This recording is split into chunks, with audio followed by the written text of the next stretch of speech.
Washington's going to go hard at him, and maybe, Bradley's thinking that, hey, once we get him, he'll be able to put together a winner if we get him. But if you're the Knicks, that's that one player that's out there that you may be able to offer, those future draft picks, especially Dallas's. Like, how do you not go hard after him? How are you not trying to have back-channel conversations with Bradley Beal and letting him know, man, listen, you and Westbrook ain't it. Y'all not going to get it done, man. Listen, you come here, at least we can build something and we can be able to attract a real superstar with you here, with how great this and how hard this young team plays, just like the Nets did, right? They showed that they could play hard. They brought in Russell, and was able, and D'Angelo Russell, and they were able to get it done and attract a star.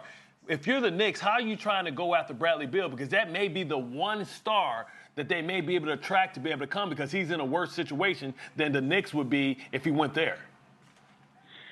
Yeah, I guess the question is, look, first off, all this stuff that is coming out of DC about Bradley Beal's happy and he wants to be here. Like, okay, fine. Let me hear that from Bradley Beal's mouth.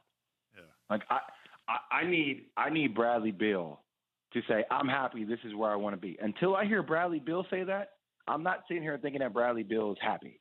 Like, you couldn't be happy if you're dropping 38, 39 points every single night, but you're still losing, even though you're waiting for Russ to explode every once in a while. And one of the things I have to think about, look, I love the New York Knicks uniform, and I like the direction that they're going. But, like, if you're Bradley Beal, are you tired of losing? Do you want to go through a rebuild? Do you want to go through a rebuild? I mean, you've kind of been in a rebuild your entire career.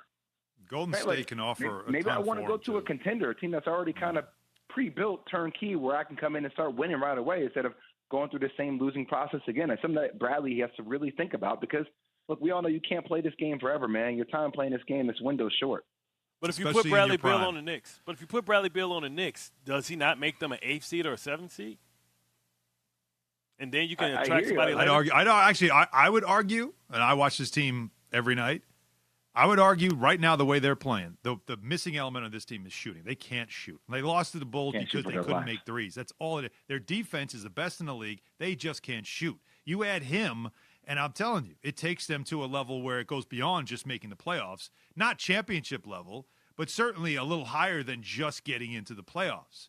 But, Jay, Nick related what I wanted to ask you is how much have you watched this kid, Immanuel Quickley, the 25th pick in the draft from Kentucky, that a lot of people thought would be a second-round pick. And this floater game he's got going, he's still not starting for them, but yet he's emerging as one of the top rookies in the league right now, and he's getting the respect of guys like Paul George. Donovan Mitchell last night was tweeting about him. Damian Lillard has noticed him. Lou Williams, other players are starting to notice this kid. I want to know what you think. You're a guard. What do you think of this kid? Is what we're seeing real? And I love it. Now, I think Immanuel Quickley has a lot of talent. I think he's always had the speed. I think he has the athletic ability, and he has the feel for the game. And I also think defensively he's pretty good as well. I think it's the real deal. Can it be superstar? I'm not sure. But I like him as a piece. I like him as a valuable piece.